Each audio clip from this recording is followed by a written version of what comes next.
మీ ఎలాంటి వ్యాపార ప్రకటనలకైనా వెంటనే మా ఛానల్ సంప్రదించండి. అందరికీ నమస్కారం, నేను శిరీష. వీక్షిస్తున్న ప్రేక్షకులందరికీ శ్రీ పరాభవ నామ సంవత్సర ఉగాది శుభాకాంక్షలు. ప్రస్తుతం మనతో పాటు ఉన్నారు ప్రముఖ తంత్ర జ్యోతిష్యులు, జ్యోతిష్య రత్న, జ్యోతిష్య సామ్రాట్ చింతా రుక్మందర్రావు గారు. గురుగారితో మాట్లాడదాం. నమస్కారం గురుగారు. మాతృదేవోభవ, పితృదేవోభవ, ఆచార్య దేవోభవ. ఓం నమో మాందేశ్వరాయ నమః. అందరూ బాగుండాలి, అందరికీ అన్ని మంచి జరగాలి.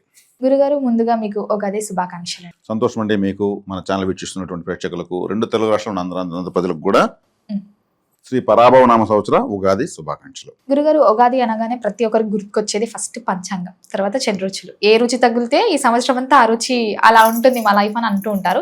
అది పక్కన పెడితే పంచాంగం చూసుకుంటూ ఉంటారు. ఆదాయం ఎంత ఉంది, ఎలా ఉంది, ఎలాంటి జాగ్రత్తలు తీసుకుంటే మాకు ఈ సంవత్సరం అంతా కలిసి వస్తుందని. ముఖ్యంగా చూసుకుంటే మరి మీనరాశి వారికి ఈ నవగ్రహాల ప్రభావం ఈ సంవత్సరంలో ఎలా ఉంటుందంటారు? ఎలాంటి జాగ్రత్తలు తీసుకుంటే మీనరాశి వారికి సంవత్సరం అంతా బాగుంటుందంటారు? ఈ పరాభవ నామ సంవత్సరం ఉగాది నుంచి మీనరాశి వాళ్ళకి ఎలా ఉందో చెప్పుకునే ముందు, ప్రతి రాశి వాళ్ళకి లాగానే వీళ్ళకి కూడా ఈ సంవత్సరం మనకు ఆదాయం ఎంత, వ్యయం ఎంత, రాజ్యపూజ్యము, అవమానం అనేటువంటిది పంచాంగం ద్వారా పరిచయం అయ్యేటువంటి ఒక ప్రత్యేకమైన విషయము. వీళ్ళకు ఆదాయం 14, వ్యయం 11. అదేవిధంగా రాజ్యపూజ్యం 7, అవమానం 2. అంటే 2 విధాలుగా వీళ్ళకి బెనిఫిట్లో ఉన్నారన్నమాట. ఇక గ్రహస్థితిలో తీసుకుంటే జన్మంలో శని, జూలై తర్వాత శని వక్రిస్తాడు. వ్యయస్థానంలో రాహువు, ఈయన డిసెంబర్ తర్వాత 11వ స్థానంలోకి వెళ్తాడు. 4వ ఇంటి గురువు జూన్ 1 నుంచి 5వ స్థానానికి వెళ్తాడు. అదేవిధంగా డిసెంబర్ నుంచి కేతువు 5వ స్థానానికి వస్తాడు. ప్రధాన గ్రహాలు, దీర్ఘ సంచార గ్రహాలు యొక్క మార్పులు ఇలా ఉన్నాయి. అంటే శని గ్రహము జూలై నుంచి వక్రించడము రాశిలో వీళ్ళకి మంచిదే. ఎందుకంటే జన్మంలో శని ఉండడము అనారోగ్యము. అంటే జన్మం అంటే మనకి ఎవరు జన్మించింది? తల్లికి. జన్మనిచ్చిన తల్లికి తల్లి సమానులకు అరిష్టము జన్మలో శని వస్తే.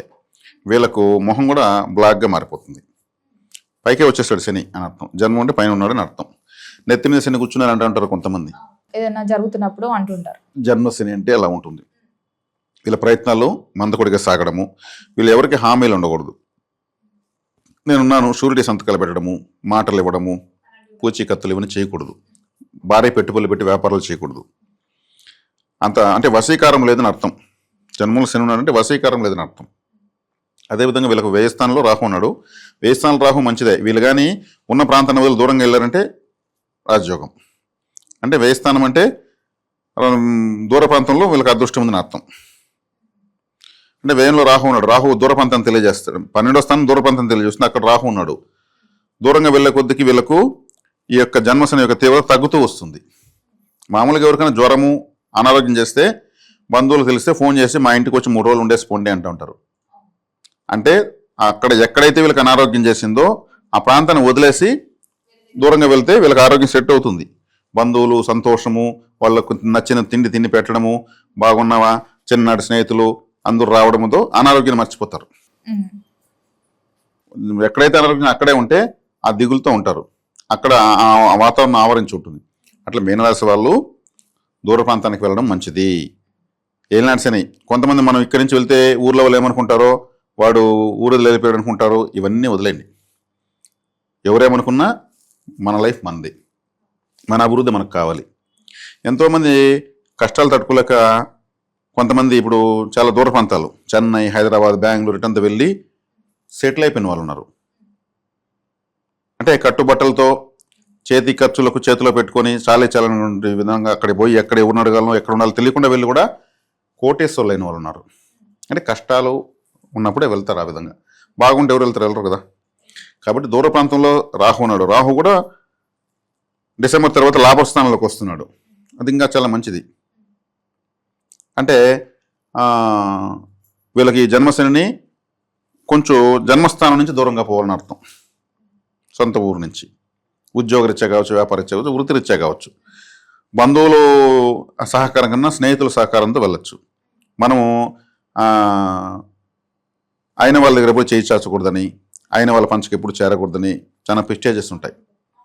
రేపు మన పరిస్థితులు బాగున్నప్పుడు మేము కాపాడాము, ఆ రోజు లేకపోతే మేము ఇచ్చాము, ఇవన్నీ వాళ్ళ లైఫ్ టైం దండోర వేస్తుంటారు.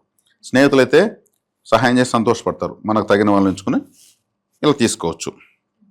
ఇది జన్మశని ఉన్నప్పుడు దేహానికి అనారోగ్యము, దేహ అనారోగ్యము, దేహ కష్టము, జన్మనిచ్చిన తల్లికి మాతృ సమానులకు కష్టము నష్టము. అంటే ఒకవేళ వయసు అయిపోయినటువంటి తల్లిదండ్రులు ఉంటే కూడా, తల్లి ఉంటే కూడా ఆమె స్వర్గస్థురాలేదానికి అవకాశం ఉంటుంది. శని ఆయుష్కారకుడు కాబట్టి.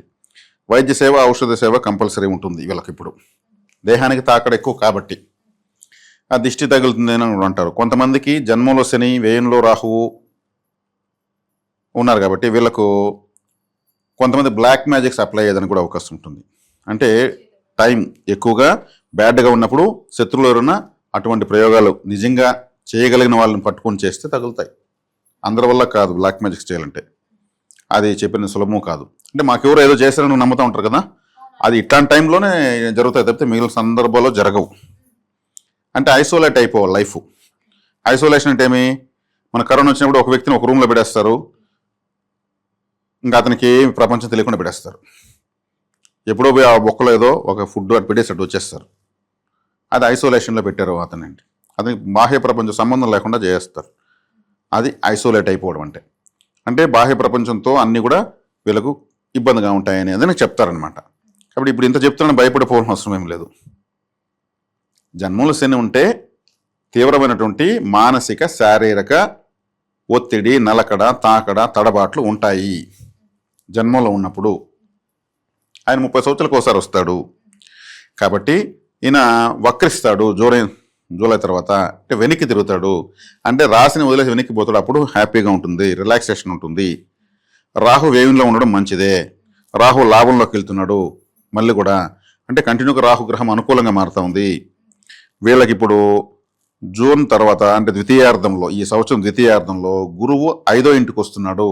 అది ఇంకా మంచిది. రాశ్యాధిపతి రాశినే చూస్తాడు. రాశినే చూసినప్పుడు రాశికి ఏమున్నా పోతుంది, ఎంత జటిలంగా ఉన్నా సొల్యూషన్స్ దొరుకుతాయి, మార్గం దొరుకుతుంది. అబ్బా ఇంత కష్టపరుస్తులు నాకు భలే దేవుళ్ళ దిగొచ్చాడు, అంతే గురువు వచ్చేస్తున్నాడు, ఎక్కడికి పోలేదు. కాబట్టి చూస్తానంటే రోజులు ఇలా ఇలా గడిచిపోతాయి. దీనికి భయపడాల్సిన లేదు. జ్యోతిష్ శాస్త్రంలో గ్రహాల యొక్క స్థితిగతులు ఎలా ఉంటాయని వివరణ మాత్రం స్టార్టింగ్ చెప్పాను, దానికి భయపడాల్సిన పని లేదు. గురుగారు, మరి ముఖ్యంగా విద్యార్థులకు ఎలా ఉంటుందంటారు? ఈ సంవత్సరం ఎలా కలిసి వస్తుందంటారు వారికి? విద్యార్థులకు ఏమున్నా కానీ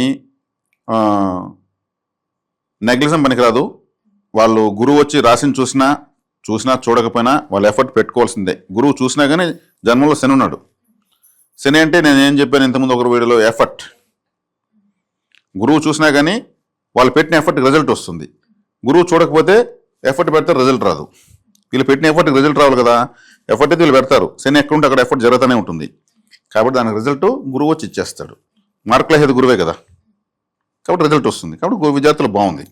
ఉద్యోగ వ్యవస్థలో ఉన్న వారికి ఎలా ఉంటుందంటారు? ఉద్యోగమైనా మారాలి అనే ఆలోచన ఉన్న వారికి ఈ సంవత్సరం కరెక్ట్ అంటారు? ద్వితీయార్థంలో మార్పులు చేర్పులు ఖచ్చితంగా ఉంటాయి. శని వక్రిస్తాడు కదా, కర్మకారకుడు వక్రిస్తాడు. అంటే ఇక్కడ వక్రించడం వీళ్ళకి మంచిది. అంటే జన్మంలో ఉంటూ తాకడగా ఉన్నాడు, తడబాటుగా ఉన్నాడు, ఆయన వక్రించాడంటే ఏమవుతుంది, గురువు వచ్చి మళ్ళీ చూస్తాడు. కాబట్టి వీళ్లకు ఆ ఒత్తిడి తీవ్రత తగ్గి అప్పటి వరకు చేస్తున్న ప్రయత్నాలు ఏదైతే సఫలీకృతం కాకుండా ఉంటాయో అవి అవ్వడం ప్రారంభమవుతాయి. కాబట్టి ద్వితీయార్థంలో మీనరాశి వాళ్ళకు చాలా చాలా బాగుంది. గురుగారు, ముఖ్యంగా ఎవరికైతే వివాహం జరగలేదో ఈ సంవత్సరం వివాహ యోగం ఉందంటారా? మరి వివాహ యోగం ఖచ్చితంగా ఉంటుంది. ఎందుకంటే వ్యయస్థానంలో రాహు ఉన్నాడు. వ్యయస్థానంలో రాహు మంచోడు అని చెప్పాను. జన్మంలో శని ఉన్నప్పుడు శుభకార్యరీత్యా అశుభకార్యరీత్యా డబ్బు ఖర్చు పెట్టిచ్చేస్తాడు. అంటే పెండ్లైతే రూపాయి 10 రూపాయలు కాదు కదా, అంటే ఏదో ఒక శుభకార్యం ఏళ్ళనాటి శనిలో ఎక్కువ పెండ్లు అవుతాయి. ఇది చాలామంది తెలియదు ఈ విషయం. అంటే పెండ్లైన నా ప్రెస్టేజ్ కింద ఫుల్గా డబ్బు అంతా ఖర్చు పెట్టిచ్చేస్తాడు. అదే పెండ్లైన 6 నెలలు కరువు అంటారు. వాళ్ళు డబ్బు అంతా ఖర్చు పెట్టేసి ఉంటారు. ఆడ దొరికిన చోట డబ్బు తీయ ఉంటారు. వీళ్ళు కొత్తగా ట్రై చేసి ఆడ దొరకదు ఒక 6 నెలల సంవత్సరం వరకు. అంటే ఒక్కసారి పెండ్లైన మూలుకొని మళ్ళీ వాళ్ళు తిరిగి మళ్ళీ కోలుకుని సంవత్సరం పడుతుంది. అప్పుడు ఏళ్ళనాటి శనిలో ఏం చేస్తాడు, అప్పు చేపిచ్చేస్తాడు. శుభకార్యం చేస్తాడు, దాని ద్వారా అప్పు చేపిస్తాడు. కాబట్టి ఇక్కడ వచ్చేకాడికి గురువు ద్వితీయార్థంలో చూస్తాడు. కాబట్టి ఇప్పటి నుంచి వివాహ ప్రయత్నాలు చేస్తే ద్వితీయార్థంలో గురువు వచ్చేకాడికి మొత్తం సర్దుకొని శుభకార్యాలు కూడా జరుగుతాయి. పంచమ స్థానంలోకి వస్తాడు కాబట్టి సంతాన యోగం ఉంటుంది, దైవ బలము పెరుగుతుంది. రాజకీయ రంగంలో ఉన్న వారికి, సినీ రంగంలో ఉన్న వారికి ఎలా ఉంటుందంటారు? మరి రాజకీయ సినీ రంగాల వాళ్ళకు, ముఖ్యంగా రాజకీయ రంగం వాళ్ళకు బాగుంది. రాజకీయ రంగం వాళ్ళకి, సినీ రంగం వాళ్ళకి కొంత ఎఫర్ట్తో కూడుకున్నట్టు ఉంటుంది. ఎందుకంటే సినీ రంగం వాళ్ళకి ఇది కావాలి, ఇది ఎప్పుడు మేకప్ కావాలి. ఇక్కడ శని ఉన్నప్పుడు మేకప్ కుదరదు. రాజకీయ రంగంలో వాళ్ళకి వ్యూహం కావాలి. వ్యూహాత్మకంగా అడుగులేయాలి రాజకీయంలో. వాళ్ళది మాస్ యాంగిల్, వీళ్ళది క్లాస్ యాంగిల్. కాబట్టి జన్మలో శని ఉన్నప్పుడు సినీ అవకాశాలు కొంచెం క్లిష్టంగా ఉంటాయి. ఒకవేళ వీళ్ళకి సులభంగా వచ్చినా కానీ సక్సెస్ రేషియో, అంటే సినిమా హిట్ అయితే కదా మళ్ళీ కూడా సక్సెస్ ఉంటుంది, నెక్స్ట్ అవకాశం వస్తుంది, ఇట్లాంటివి తగ్గుతాయి. అదే రాజకీయంలో వాళ్ళకి రాహు వేయిన్లో ఉన్నాడు. రాహు వేయిన్లో ఉన్నాడు కాబట్టి రాహు వేయిన్లో యోగిస్తాడని చెప్పాను. వీళ్ళకు రాజకీయ రంగంలో ఉన్న వాళ్ళకి ఇప్పుడు నిద్ర పట్టదు. రాహు వేయిన్లో ఉన్నాడు, బెడ్రూమ్లో రాహు ఉన్నాడు. రాహు అంటే వ్యూహం. పడుకొని కళ్ళు మూసుకొని ఉంటారు, తెల్లవారి వరకు వ్యూహాలు ఆలోచిస్తారు. ఏం చేయాలి, ఏం చేయకూడదు. నేను రాత్రికి ఆలోచించుకుని పిల్లలకు చెప్తానంటారు కదా, రాత్రికి నిద్రపోయే టైంలో ఏం ఆలోచిస్తావు అంటే, నేను పనుకున్నప్పుడే నా బుర్ర పనిచేస్తా ఉందని అర్థం. రాహు అక్కడున్నాడు. రాహు అంటే వ్యూహాలు, ప్లానింగ్, కన్నింగ్, స్కెచ్లు, షార్ట్ కట్ మెథడ్స్. కాబట్టి రాహు బెడ్రూమ్ ఉన్నాడు కాబట్టి వీళ్ళు నిద్రపోతూ ఆలోచిస్తారు. కాబట్టి రాజకీయం బాగుంది. గృహయోగం, వాహన యోగం ఉందంటారా? గృహ వాహన యోగాలు ఉన్నాయి, వాటికేమీ ఇబ్బంది లేదు. అప్పు చేసినా ఇల్లు కట్టడము, ప్లాట్ కొనడము, వెహికల్ కొనడము. రాజకీయ యోగం బాగున్నప్పుడు వాళ్ళు వెహికల్ లేకుండా ఎడే పోరు. ఒక 100 వాహనాలతో పలానా క్యాండిడేట్ లోపల అరెస్ట్ అయినటువంటి వ్యక్తి దగ్గర ములాఖాత్కి వెళ్తున్నాడు, ఒక రాజకీయ నాయకుడు అరెస్ట్ అవుతాడు, ఆయన పరామర్శించని 100 వెహికల్స్లో పోతారు. అంటే 100 వెహికల్స్ లోపల పంపించరు, ఆయన నిలబడేస్తారు. లోపల పోతే ముగ్గురే, కానీ ఈయన పోయింది మాత్రం 100 వాహనాలతో అంటారు. కాబట్టి వాహన యోగం ఉంది. గురుగారు ముఖ్యంగా విదేశాలకు వెళ్ళాలని చూస్తుంటారు కదా, మరి విదేశీ యోగం ఉందంటారా? అద్భుతంగా ఉంది. నేను అందుకే చెప్పాను వీళ్ళు దూరంగా వెళ్ళడం మంచిది. స్టార్టింగే చెప్పాను వీళ్ళు దూరంగా వెళ్తే బాగుంటుంది. కాబట్టి విదేశీ యోగం ఉంటేనే ఇక్కడ నేను అది చెప్పాను. గురుగారు ముఖ్యంగా మీనరాశి వారికి ఈ సంవత్సరం ప్లస్ మైనస్ ఏంటంటారు? ఏది చేస్తే బాగుంటుంది అంటారు ఈ సంవత్సరం అంతా? వీళ్ళు మైనస్ వచ్చేకాడికి ఎవరికి హామీలు ఉండకూడదు. షూరిటీ సంతకాలు పెట్టడము, నీకెందుకు నేనుండాను, నేనున్నా నీకేం భయం లేదనడము, ఇవన్నీ నెత్తిన గుడ్డ 2x2 జాకెట్ అంటారు కదా, వైట్ కలర్ నెత్తినేసుకున్నట్టు, అవి చేయకుండా ఉండడము శ్రీరామ రక్ష. ఎవరికి వీళ్ళు హామీలు ఉండకూడదు. ఇంట్లో చెప్పి చేయాలన్నీ. ఎందుకంటే బయట పోయేసి ఎవరో పొగిడే కాడికి మహానుభావ మీరే అంత ఎక్కడికి అభయం ఇచ్చేస్తారు. అది నష్టం వస్తుంది. లేటుగా ఇంట్లో తెలుస్తుంది, అప్పుడు వాళ్ళు బ్యాండ్ మేళం వాళ్ళు కొడతారు. కాబట్టి ఇంట్లో చెప్పి చేయాలి. నేను ఇంట్లో మాట్లాడుకుని చెప్తానని చెప్పాలి. వాళ్ళు ఏమనుకుంటారు, ఇతను భార్యకు భయపడుతున్నాడు అనుకుంటారు. సేఫ్ అయ్యేదో అవుతాం కదా. అంటే భార్యకు భయపడకుండా ఎవరికి భయపడాలి? భార్యకు భయపడాలి, భార్య భర్తకు భయపడాలి. న్యాయమైన విషయాలకు ఒకరికొకరు భయపడాలి. అయ్యో నా భార్య అరుస్తుంది, నేను తప్పు చేస్తే అనే భయం భర్తకు ఉండాలి. నేను తప్పు చేస్తే నా భర్త అరుస్తాడనే భయం ఉండాలి. నేనేది నా భార్యకు భయపడేది, నేనేది నా భర్తకు భయపడేది అంటే ఇంకేంటికి మీరు పెళ్లి చేసుకున్నది? ఎవరైనా ఏ రాసుల వాళ్ళైనా సరే. కాబట్టి ఈ టైం బాగాలేనప్పుడు నేను ఏమంటే ఇంట్లో చెప్పుకుని ఏమి చేయను అని చెప్పేసి రావాలి. ఆ విషయంలో వాళ్ళకి చెప్పేయాలి, ఈ మంచి పని చేసావు, లేకపోతే మనం ఎక్కడ పోయేది అనేటువంటి అండర్స్టాండింగ్లో భాగంగానే ఒకరికొకరు భయపడాలి, ఒకరినొకరు గౌరవించుకోవాలి. అంతేగాని భార్యకు భయపడితే మనిషి కానట్టు, భర్త కానట్టు, భర్తకు భయపడితే ఒక స్త్రీ కానట్లు జనాలు ఎన్నన్నా మసిబూడి మరడిగా చేస్తారు. కానీ సంసారాల్లో ఒకరికొకరికి భయభక్తులు, గౌరవాలు, భయభక్తులు ఎలా ఉంటాయి, గౌరవాలు అట్టే ఉండాలి, ఆఫెక్షన్లు అట్టే ఉండాలి. అదే సంసారం అంటే. కాబట్టి ఇవి దృష్టిలో పెట్టుకుని పోగలిగితే మీనరాశి వాళ్ళకి అద్భుతంగా ఉంటుంది. గురుగారు ముఖ్యంగా కొత్త సంవత్సరం కాబట్టి చాలా మంది కొత్తగా ఏదైనా వ్యాపారం పెట్టుకుందాం అనుకుంటుంటారు. మరి ఈ మీనరాశి వారికి ఈ సంవత్సరం పెట్టుకోవచ్చు అంటారా? పెట్టుకుంటే ఎలాంటి బిజినెస్ పెట్టుకుంటే వీళ్ళకి కెరియర్ బాగుంటుంది అంటారు? నేను స్టార్టింగే చెప్పాను, పెట్టుబడులు భారీగా పెట్టకూడదు. జన్మంలో శని ఉన్నాడు, దానికి తగినట్టు ఫలితం వస్తే వస్తుంది, లేదంటే లేదు. ద్వితీయార్థంలో ఇప్పుడు పెట్టిన పెట్టుబడులు ఓపిక అయిపోవాలి. ఇప్పుడు ఒక వ్యాపారం స్టార్ట్ చేసినాక 6 నెలలు వ్యాపారం జరగకపోయినా మెయింటెనెన్స్ పెట్టుకుని కూర్చోవాలి. వ్యాపారంలో 6 నెలలు బోనీనే జరగలేదు అనుకుని వ్యాపారం పెట్టుకునేయాలి. రెంటు, కరెంట్ ఛార్జీ, మెయింటెనెన్స్ పెట్టుకునేయాలి. అంటే 6 నెలలకు ఏమవుతుంది, అడ్రస్ అయిపోతుంది. సో దారిలో పోతే ఒక షాప్ ఉంది అని అందరికి తెలిసిపోతుంది. ఈ 6 నెలలు వ్యాపారం జరిగినా జరగకపోయినా. 6 నెలల తర్వాత మనకు గురుబలం వచ్చేస్తుంది కదా, గురువు 5లోకి వచ్చి రాశిని చూస్తాడు కదా, అప్పుడు క్లయింట్స్ స్టార్ట్ అయిపోతారు. రెగ్యులర్గా వచ్చేవాళ్ళు, మంత్లీ శాలరీస్ వాళ్ళు, వీళ్ళు చేసే వ్యాపారానికి కావాల్సిన కన్జ్యూమర్స్ దొరుకుతారు. అంటే ఈ పెట్టిన రోజు నుంచే క్యూలో జనాలు నిలుచుకోరు. ఇప్పుడు శని లగ్నంలో ఉన్నాడు, వశీకరం తక్కువ ఉంది. వశీకరం కలగాలంటే ఒక కాంతి పడాలి రాశిపైకి. ఆ కాంతి గురువు రూపంలో జూన్ తర్వాత పడతా ఉంది. అప్పటి వరకు ఓపిక కూర్చోవాలి. వ్యాపారం జరగకపోయినా జరిగిన. రైతులకు ఎలా ఉందంటారు మరి? రైతులకు జన్మలోని శని జలరాశి కాబట్టి బాగా కష్టపడతారు, గిట్టుబాటు దొరకపోవచ్చు. శని బాగా కష్టపెట్టి ఫలితం తక్కువ ఇస్తాడు. మామూలుగా జనరల్గా పిసనార గ్రహం శనేశ్వరుడే.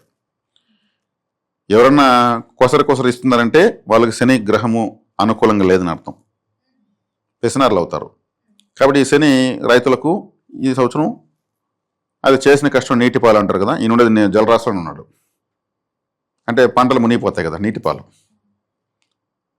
వర్షాలు వచ్చి గిట్టుబాటు ధర రాదు, ప్రభుత్వం కొనదు, ఇట్లా. కాబట్టి జలరాశిలో శనేశ్వరుడు ఉంటే వ్యవసాయకారకుడు మీనరాశిలోనే ఉంటే అప్పుడు వీళ్ళు కొంత గిట్టుబాటు దొరకపోవచ్చు. జాగ్రత్తగా వర్షాలను అంచనా వేసుకుని పంటలు వేసుకోవడం బెటర్. గురుగారు, మరి మొత్తం మీద ఈ సంవత్సరం అంతా మీనరాశి వారు అందరికీ బాగుండాలంటే ఏ దైవాన్ని పూజించమంటారు, ఎలాంటి పరిహారాలు చేసుకోవచ్చు అంటారు? మీనరాశికి కుటుంబ స్థానము, ధనస్థానము మేషరాశి. మేషం 2వ స్థానం అంటే ధనస్థానం, క్యాష్. ఈ క్యాష్ అనేది మేషరాశి పైన ఆధారపడి ఉంటుంది. మామూలుగా మేషరాశి ఎవరికి పని చేయదు. మేషరాశి ఏ రాశి వాళ్ళకు పని చేయదు. మేషరాశి వాళ్ళకే పనిచేయదు, వాళ్ళ రాశి వాళ్ళకే పనిచేయదు. వృషభ రాశి వాళ్ళకి పనిచేయదు, ఏ రాశి వాళ్ళకి పనిచేయదు. కానీ ఆ రాశి నుంచి ఎన్నో స్థానం అవుతుందో ఆ స్థానానికి సంబంధించిన ఫలితాలు రావు. ఇప్పుడు వీళ్ళ కుటుంబ స్థానము ధనస్థానము అయింది. వీళ్ళ కుటుంబ స్థానంలో ఏదో ఒక లోకులు ఉంటాయి, అండర్స్టాండింగ్స్ తక్కువ ఉంటాయి. అందుకే నేను కుటుంబ పరంగా ఒకరికొకరు భయపడాలి, ఒకరికొకరు గౌరవించుకోవాలని చెప్పిందని కారణము 2వ రాశి అయినటువంటి మేషమే వీళ్ళకి పని చేయదు కాబట్టి. కానీ పని చెయ్యాలి అంటే ఏం చేయాలి, డబ్బు రావాలి అంటే ఏం చేయాలి అంటే, మేషరాశి అంటే ఒక కొండ, ఒక పర్వతము, తల. ఇప్పుడు ఇదంతా ఒక పర్వతం అనుకుంటే ఈ పర్వతానికి శిఖర భాగం ఇది. అంటే ఒక కొండ పైన ఉన్నటువంటి మేషరాశికి కుజుడు రాష్ట్రాధిపతి. కుజుడికి అధిష్టాన దేవత ఎవరు? సుబ్రహ్మణ్య స్వామి. పర్వతం పైన ఉన్నటువంటి సుబ్రహ్మణ్య స్వామి టెంపుల్స్కి వెళ్ళి రావాలి. పర్వతం పైన ఉన్నటువంటి పళని, తిరుపరగుండ్రం, పలముదిరి సోలై, స్వామిమలై, తిరుత్తని, ఇవన్నీ కొండలపైన సుబ్రహ్మణ్య స్వామి ఆలయాలు. ఈ ఆలయాలకు వెళ్ళొస్తా ఉంటే వీళ్ళకి ధన సంపదలు బాగుంటాయి, వైఫ్ అండ్ హస్బెండ్ అండర్స్టాండింగ్స్ బాగుంటాయి. తిరుత్తని వెళ్ళొస్తే వివాహ సమస్యలు, వైఫ్ అండ్ హస్బెండ్ సమస్యలు తీరుతాయి. పళనికి వెళ్ళొస్తే అన్నదమ్ముల సమస్యలు తీరుతాయి. తిరుపరగుండ్రం వెళ్ళొస్తే మానసిక సమస్యలు, తలనొప్పి, ఇట్లాంటివి, కిడ్నీస్ ప్రాబ్లం ఇవన్నీ తీరుతాయి. పలముద్ర సోలైకి వెళ్ళొస్తే సంతాన సమస్యలు తీరుతాయి. అంత పర్వతాలపైన ఉన్నారు సుబ్రహ్మణ్య స్వామి. ఈ రాశి యొక్క అంటే ఇక్కడ భరణి, కృతిక నక్షత్రాలు ఉన్నాయి. సుబ్రహ్మణ్య స్వామి పుట్టింది కృతిక నక్షత్రం రోజున. కృతిక నక్షత్రంలో పుట్టాడు ఆయన. సుబ్రహ్మణ్య స్వామి యొక్క జన్మ నక్షత్రం కృతిక. ఆ నక్షత్రం ఈ దీంట్లోనే ఉంది. కాబట్టి వీళ్ళు భరణి నక్షత్రం రోజు, కృతిక నక్షత్రం రోజు వెళ్ళి రావడంతో వెళ్ళొస్తా ఉంటే చాలా, అంతే. ఇంకా జ్యోతిషం అవసరం లేదు వీళ్ళకు. డబ్బులు ఇచ్చేటువంటి పాయింట్ పట్టించాం ఇప్పుడు, కావాల్సిన డబ్బులే కదా. కాబట్టి వీళ్ళకి అద్భుతంగా ఉంటుంది. కొండపైన ఉన్నటువంటి సుబ్రహ్మణ్య స్వామి ఆరాధన అంటే తలపైన ఉన్నటువంటి సుబ్రహ్మణ్య స్వామి అర్థం. ఈ తల మేషరాశి అంటే, కాబట్టి దానిపైన ఉన్నటువంటి సుబ్రహ్మణ్య స్వామి వీళ్ళు రావడం వీళ్ళకు ఎప్పటికీ సరే ధన సంపదలు బాగుంటాయి. గురుగారు, మొత్తం మీద ఈ సంవత్సరంలో మీనరాశి వారికి ఎలా ఉండబోతుంది, ఎలాంటి జాగ్రత్తలు తీసుకోవాలి, ఎలాంటి పరిహారాలు చేసుకోవాలో తెలియజేసినందుకు ధన్యవాదాలు. ధన్యవాదాలు.